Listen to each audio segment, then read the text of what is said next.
Well, this is kind of reminding me of the moment when I debated Rick Warren once at Saddleback, just in his office. It was just the two of us and John Meacham, who was moderating, and he was telling me that basically without God, people would just be raping and killing, and that you require this as an anchor for an ethical life. And he even said of himself, I mean, I don't believe this when anyone says this, but this is sort of the bluff that never gets called. He said of himself that if he didn't believe there was a hell, he would be raping and killing. And I don't agree with that. Right. That's actually not right. Something that I fully agree with. But I do agree with the idea that without I'm glad to hear that. Fair enough. But but what I do believe is that a scientific materialist worldview cannot construct a moral system because is has nothing to do with ought. Science is about is and has no capacity to say anything about ought other than constructions that are based in a notion of free will that you yourself reject. I'm happy to get into all of that. If time is short, but I've written 2 books on those two. I know, I've read them. But if that were true, how would you explain the moral character of my life? I mean, assuming I'm not raping and killing people, or living a life that you would recognize to be ethically well structured. Yeah. I just said moments ago, I don't think that you have to be a religious person to lead a moral life. I do think that there has to be a religious underpinning to a moral system, because I don't think that you can. You're using terminology that is based in certain assumptions about human nature that I'm not sure that you are recognizing that you reject. Right? Let's take the scientific materialist worldview at its very base. Okay, at its very base, we are basically balls of meat wandering through the universe with a bit of self-awareness attached. We're sort of Spinoza's stones that have been thrown, and we know that we've been thrown. We don't have control over our own behavior. We don't have control over what we do. We don't have the capacity to react. No. Well, first of all, many people who would take an evolutionary picture of ourselves also imagine that we have free will.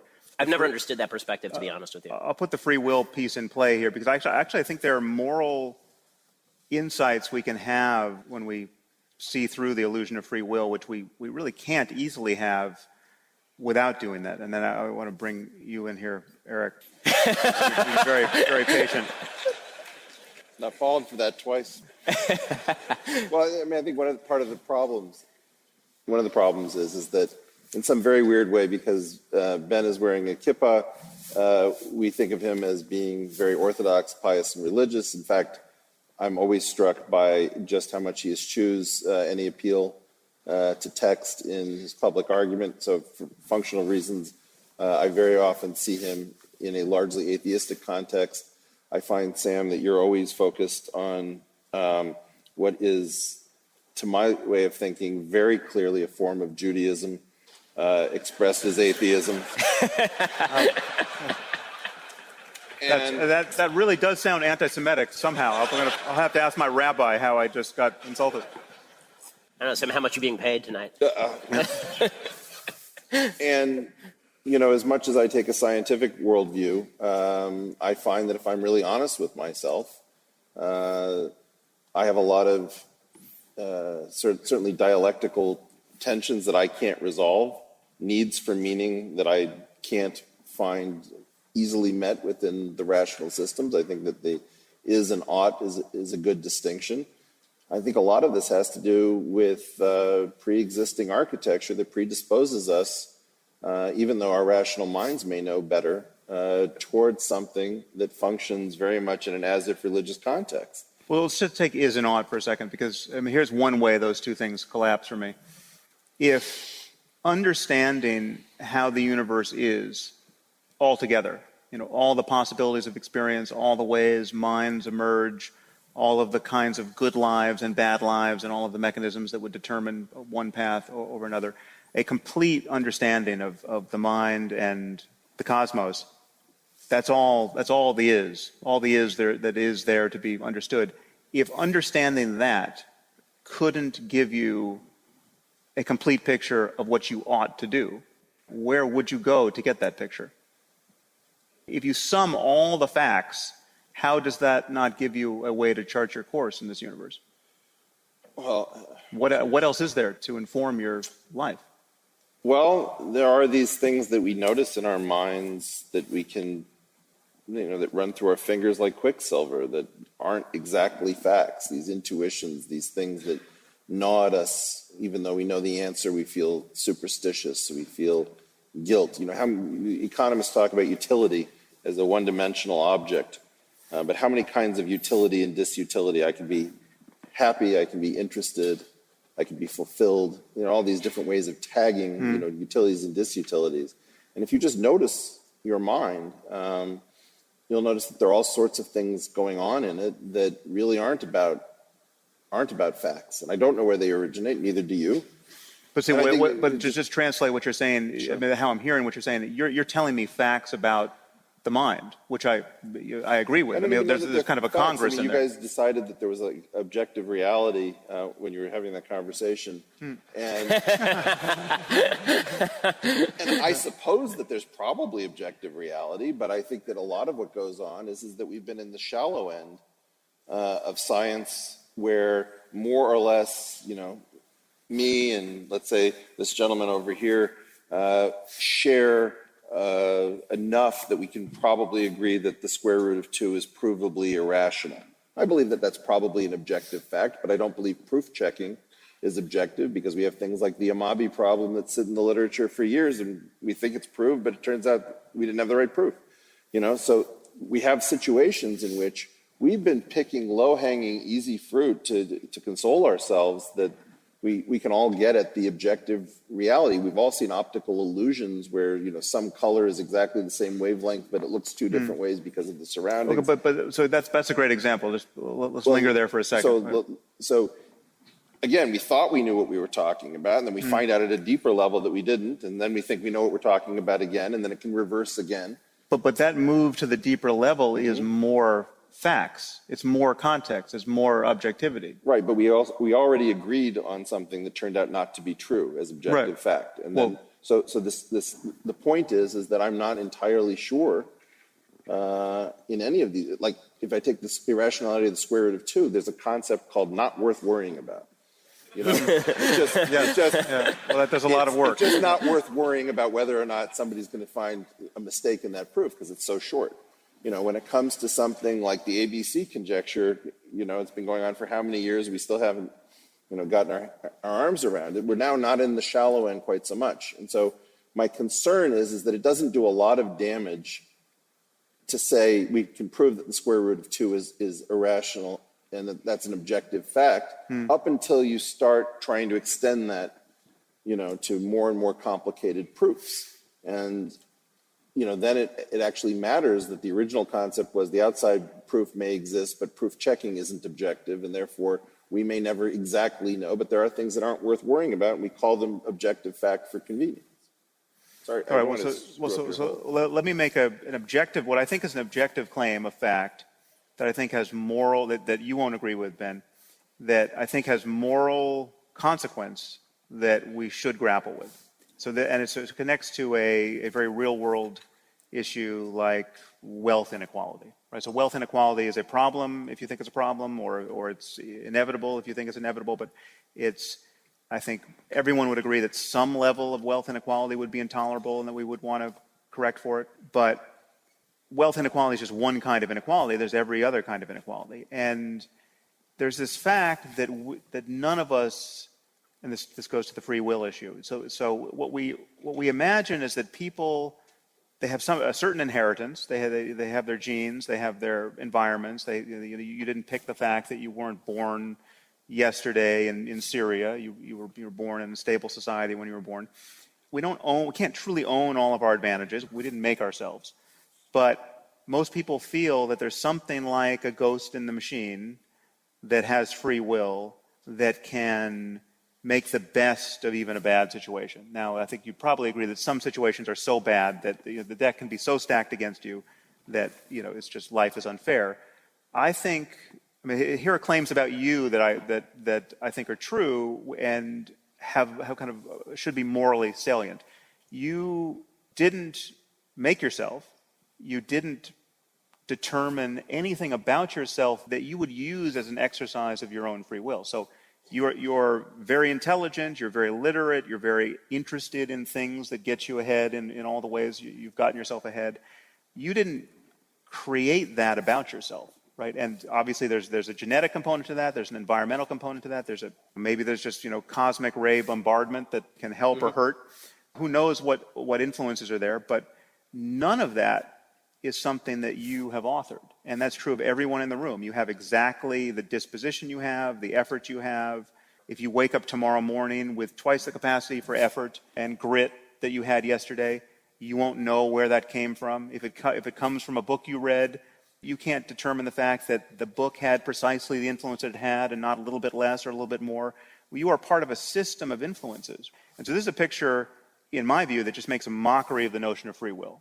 Right, it goes down to the smallest possible case of my getting to the end of the sentence. Right, it's just like if I have a stroke now, well then sorry I can't do it, but I didn't, and I didn't choose that either.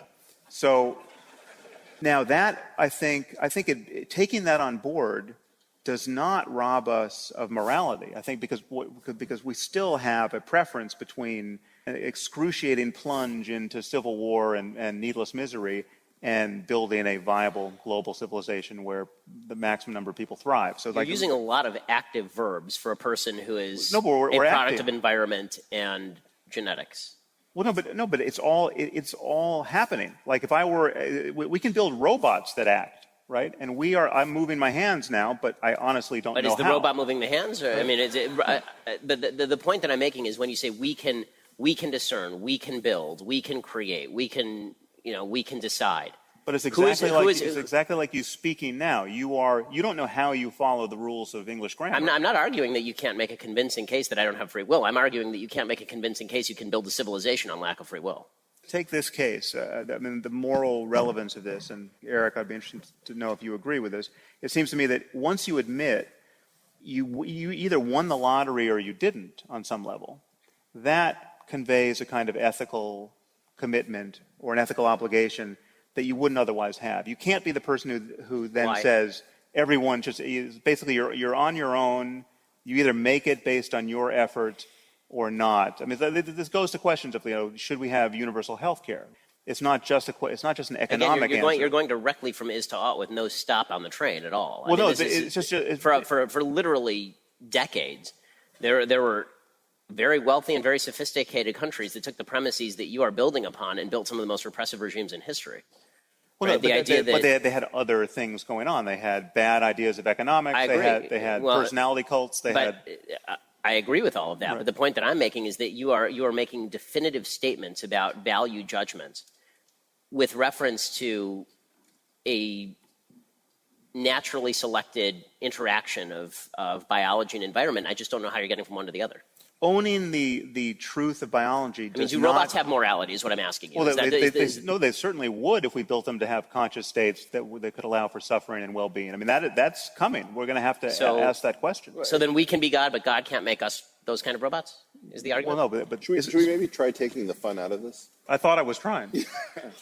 So, one possibility is that there's like a layer cake, and at the bottom you've got, quantum field theory, and then you get organic chemistry, and you build this thing up, and you've got natural and sexual selection, and then you get systems of morality riding on top of this, and there's some sort of weird category error between the layers of this cake. So it may be that if you can get rid of quantum indeterminacy, that you have effectively Laplacian determinism, and everything is a product of initial conditions, and that takes place at the lowest level, but there's no morality at the level of exciting fields and electrons and quarks. So you don't pair that observable, which is like that quark is being unethical right now, with some behavior which affected whether some synapse fired. So that morality thing has to do with this very high up layer, which is some sort of social organization, which is not fundamental. And so what I hear us doing is talking about free will down here, and talking about morality up here. And one of the lessons of physics is that every layer of the cake has it has its own language game associated with it. And yes, we call those observables, right? Yeah. And so those observables are paired with what we might call effective theories, right? And so these effective theories are not to be mixed up. And so every time we get into one of these free will conversations, I don't know whether you're talking about we have as if free will. Who was forced to buy a ticket to tonight's event, you know? Well, no, but answer that question really. So, did you actually? I didn't have to buy one. Yeah. Well, I don't know. The night is young. You guys should totally get in on this.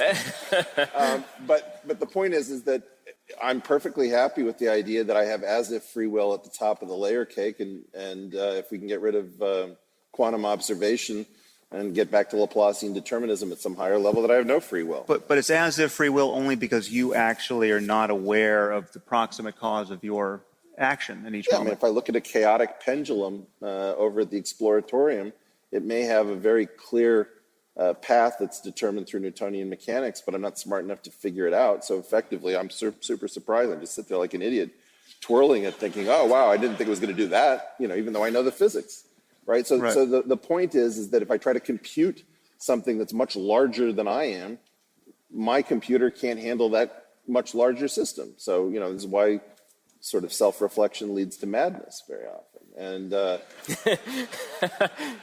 I thought you said this was going to be fun. Hopefully it's not that often. I'm still really interested in the app that you're coming out with for meditation. Yeah. Don't hold your breath, but it is coming. Okay. Yeah. But what I'm trying to get at is that the fun part of these conversations comes from making these category errors, and the unfun part comes from sorting it out. And then, you know, when I played Johnny Raincloud, everybody will say, well, okay, I guess that makes sense, but it's no fun anymore. And so that's what I'm worried about. Mm-hmm.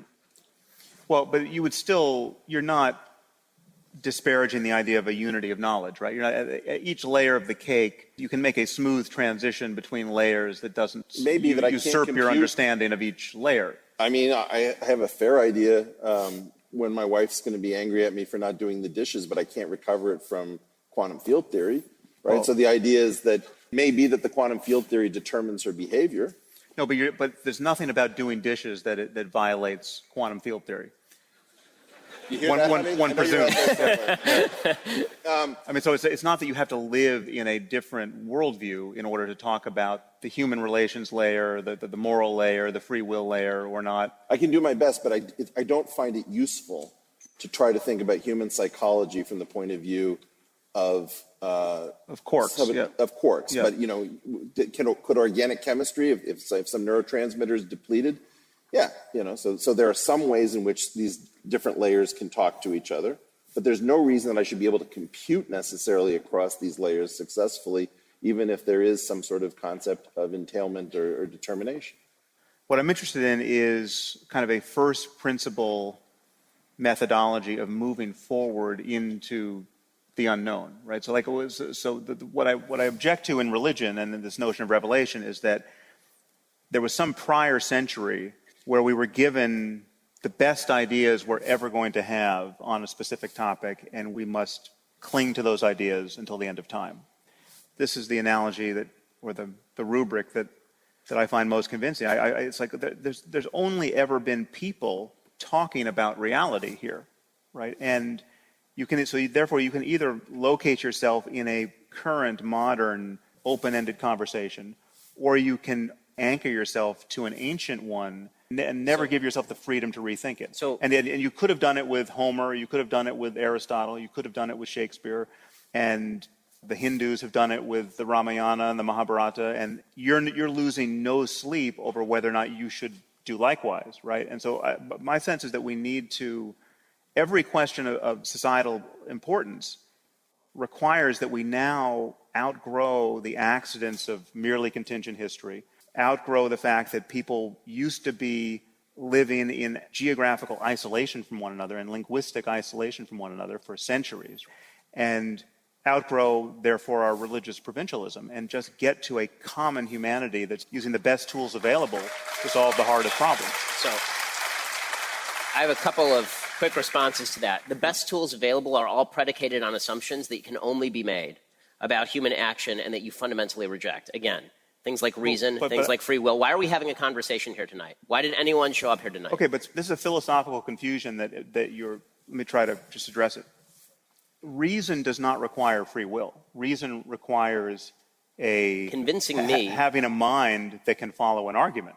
and can care about whether or not you're following it. But me responding accurately. to your argument is not a matter of choice at that point. So what's It's never, the point? but the thing is, reason is never a matter of choice. If I convince Then why you, is reason superior to amygdala response, passionate amygdala response? well, because one, it's scalable. One, it's if I give you sufficiently good reasons for anything, Right.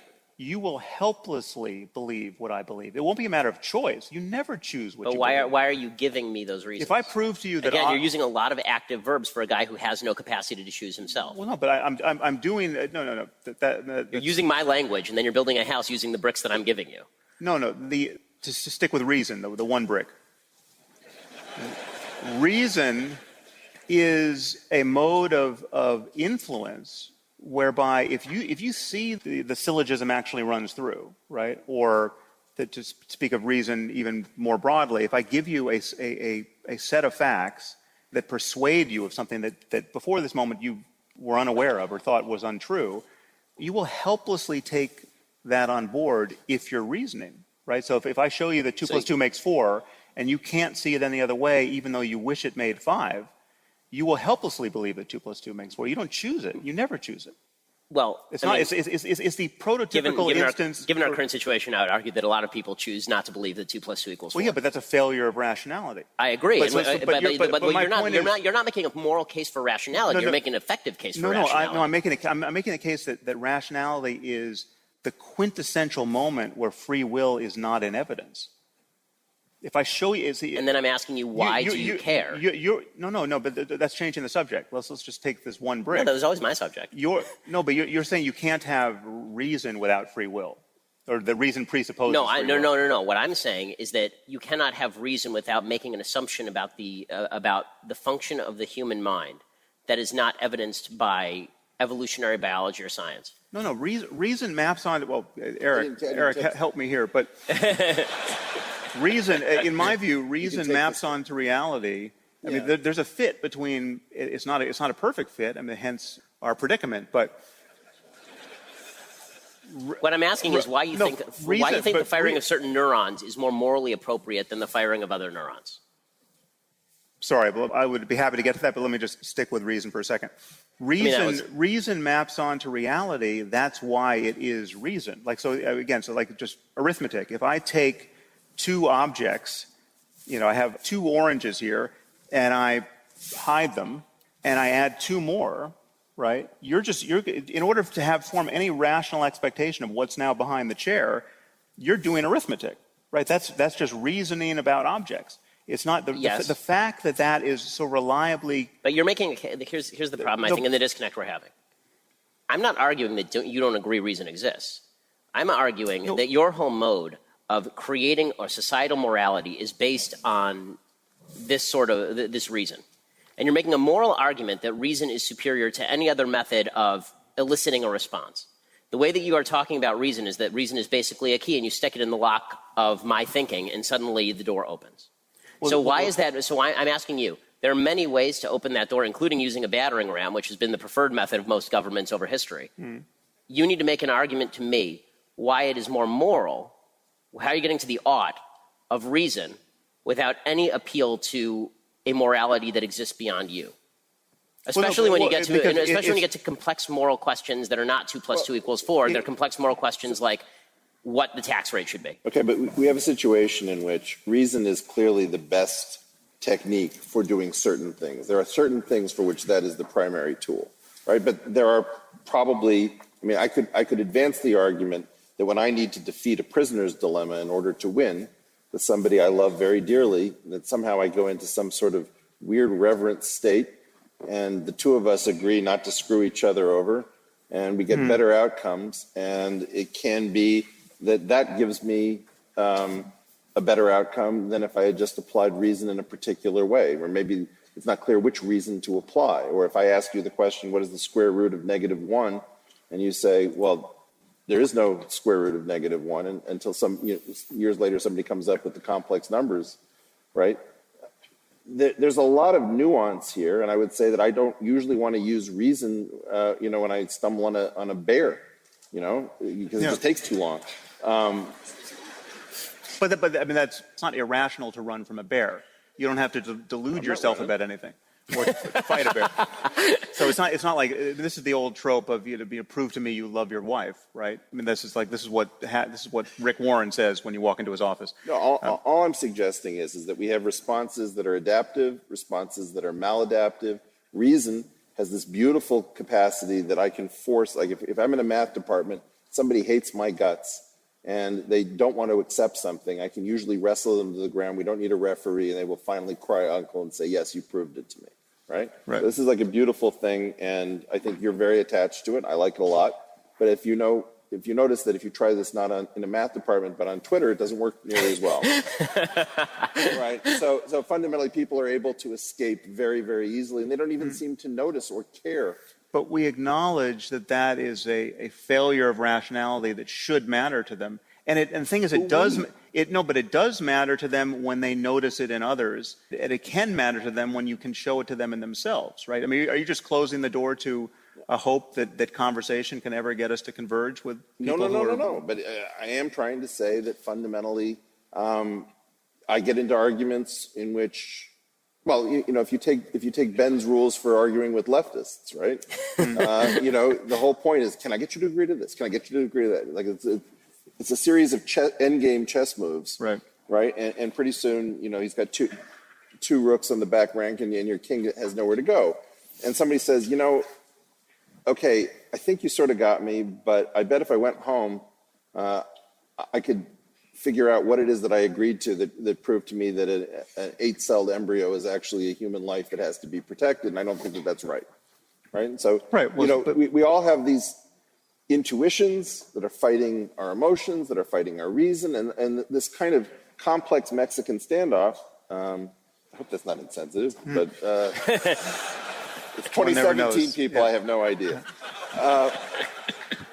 That we don't really understand entirely. I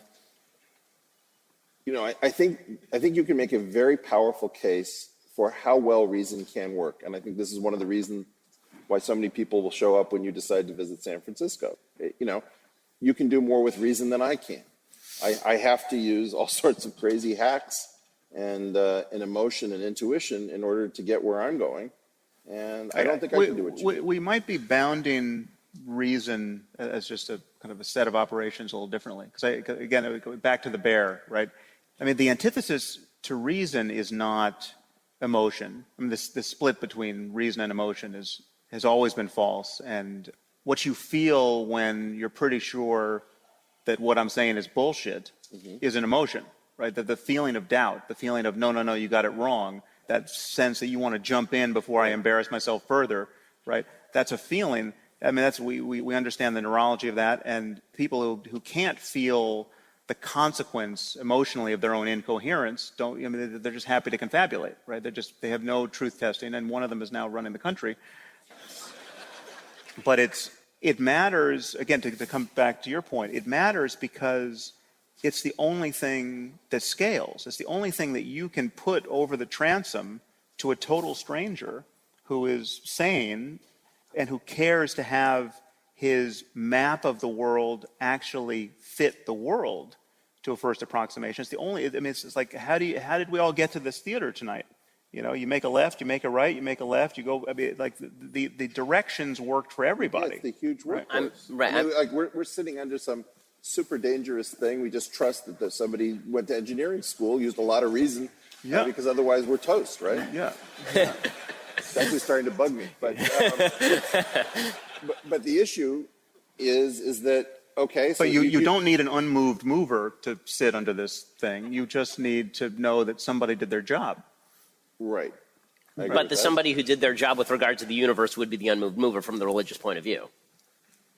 But what confuses me about Ben's perspective is that I think Ben has and we talked about this before, is that Ben talks about the unmoved mover in terms of what sounds to me like a boundary condition, which is not something that I would get up on Saturday morning to pray to, for sure.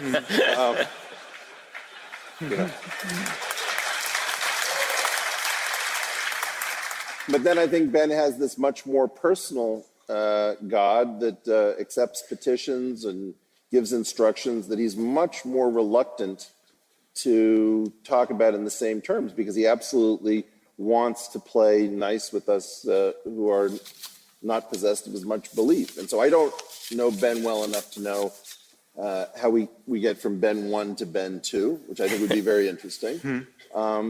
But I think that, in part, what you and I come out of is this, let's be honest about it, an Orthodox Jewish tradition that converts very nicely for periods of time into this. I can't bring myself to believe all this stuff in the 5 books of Moses, so I'll embrace social justice, morality, and a lot of philosophizing using these same techniques that were used in my great-grandfather's shul.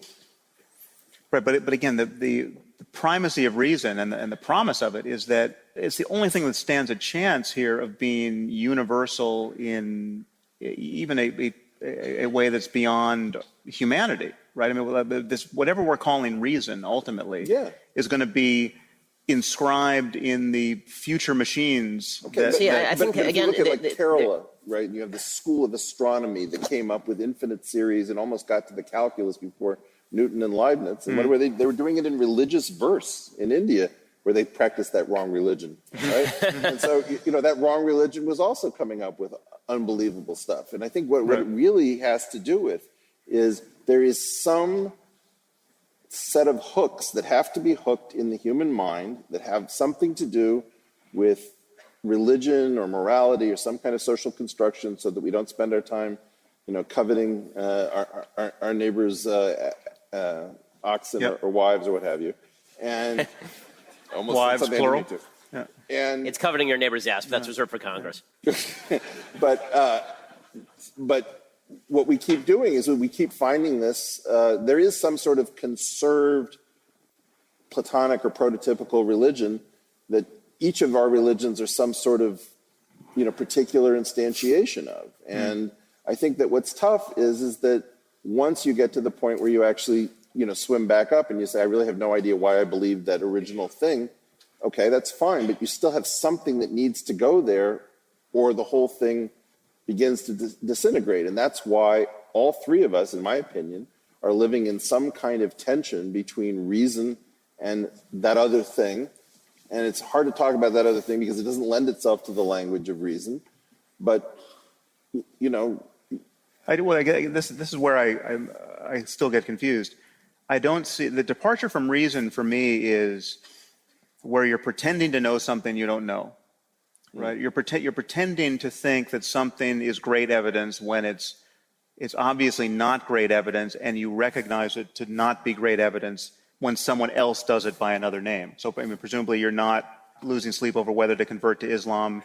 You see that there are 1.7 billion Muslims playing a very similar language game with a very similar book, but you really don't care about that language game and you don't care about that book. And you can see that their fixation on this revealed tradition is probably not what the universe is all about, right? And so my sense is you could sort of triangulate on any tradition that way. I mean, you certainly. I don't fully disagree with you. I mean, I think that the point of faith and revelation in any religion is going to be that it's relatively easy to attack. I don't actually think that that's. I'm not going to sit here and pretend that it's a rational thing to believe that God talked to a bunch of people on a mountain. Of course, that's not a rational thing. Right. Especially when he's done it many times on many mountains, and these are irreconcilable. Well, but again, it's not rational, so I don't believe that he did it many times on many mountains. I think he did it once on one mountain. But the fact is that but the fact that.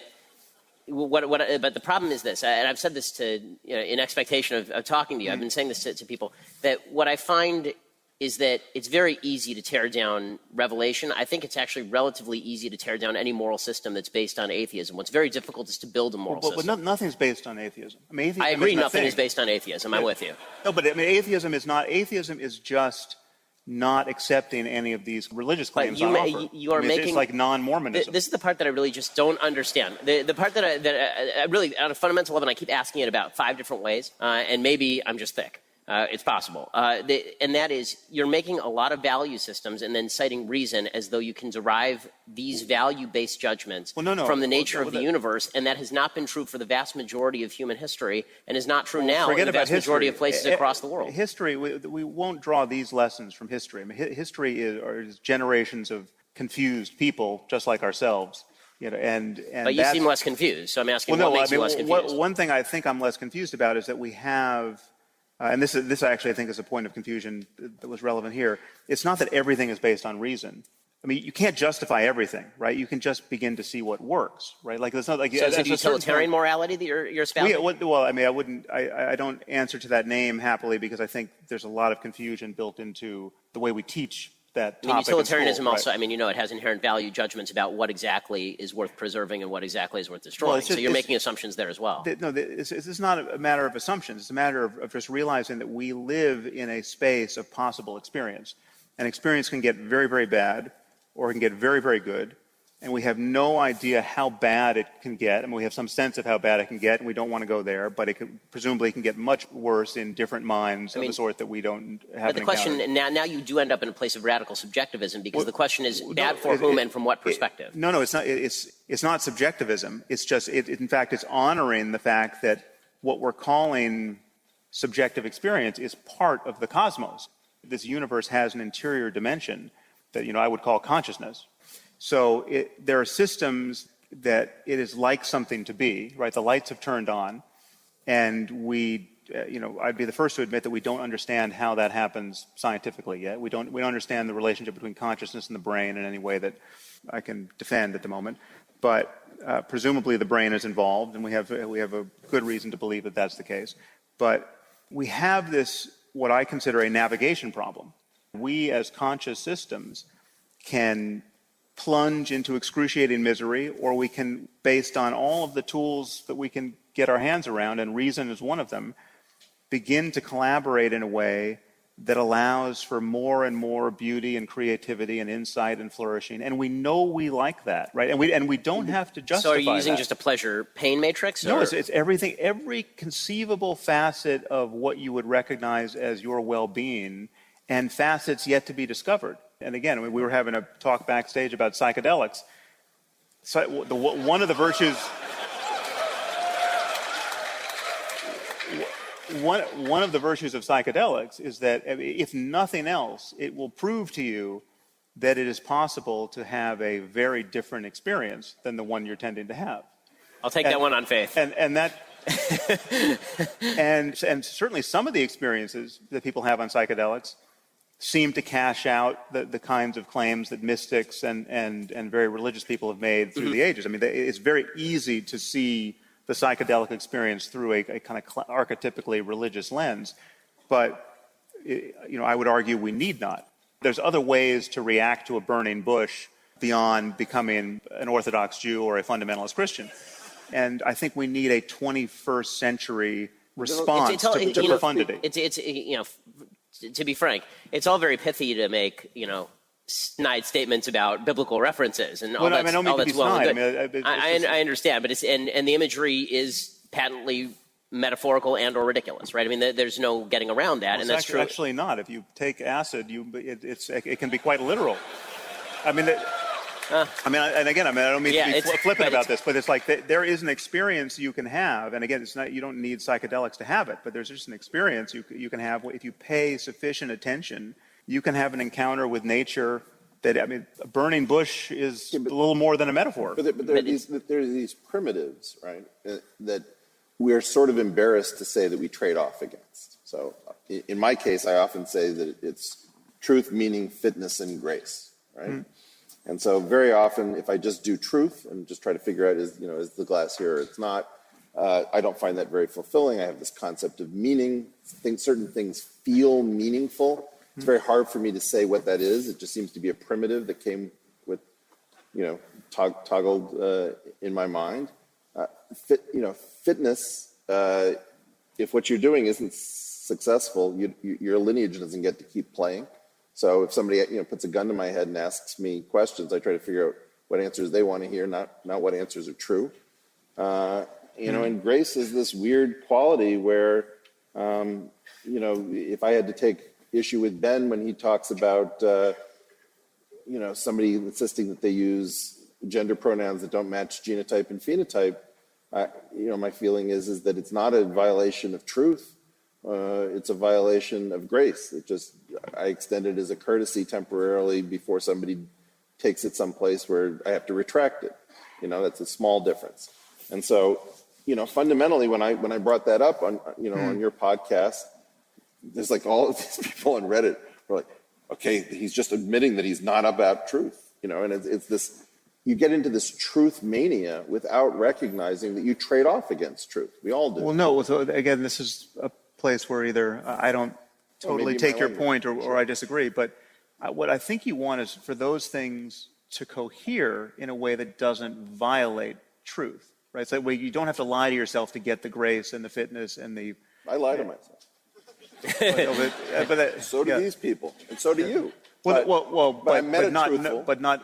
Is that the only way to get the meaning and the grace that you want? And I would say that's not the case. I mean, so meaning can become uncoupled from truth in a way that you would acknowledge is synonymous with madness, right? If you find meaning in things that no one else can recognize as meaningful, and you talk too much about it, you're the person who gets locked up. I practice this, right? And so when my son and I drive to school, I always tell him that I look at the license plates and they say things to me like, there's WMD right in front of me. It's like, I found WMD, or I found his name the other day.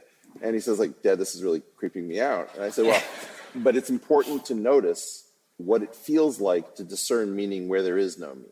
It's important to be in touch with that as if madness experience in order to guard against madness.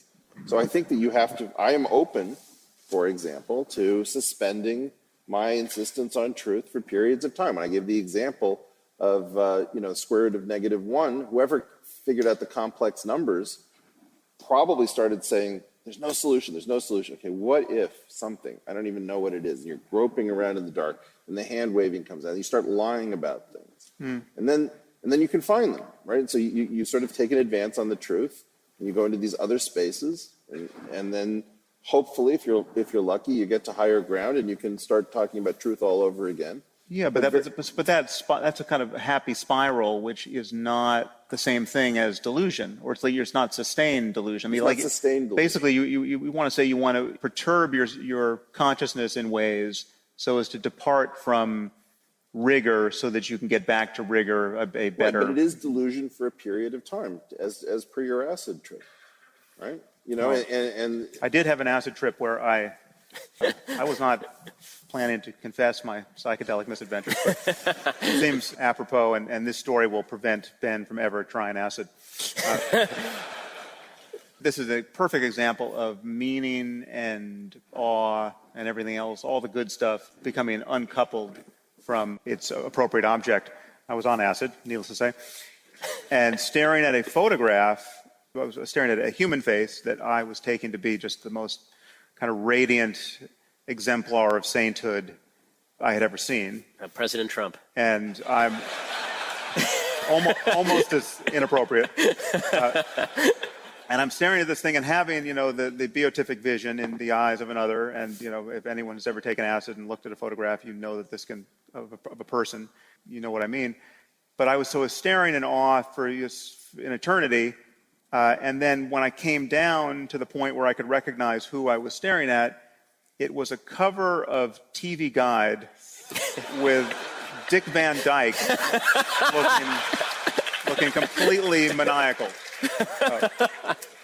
So yes, I mean you can have the beatific vision in a puddle of Coke on the sidewalk. Yeah. And for some reason you've never let go of Bye Bye Birdie. Yeah. I'm worried we're going to have a sixth book of Moses before long. But the issue is, I think the struggle is to get the most meaningful moments personally, and the most useful ways of thinking personally and collectively, to align in such a way that we can. I mean, the only way to play a language game successfully with other people is to not have it be the cover of TV Guide and Dick Van Dyke, and have it be something that is an appropriate object of everyone else's attention, so that you can communicate your experience of meaning. I mean, that's the challenge of remaining sane and collaborating with others.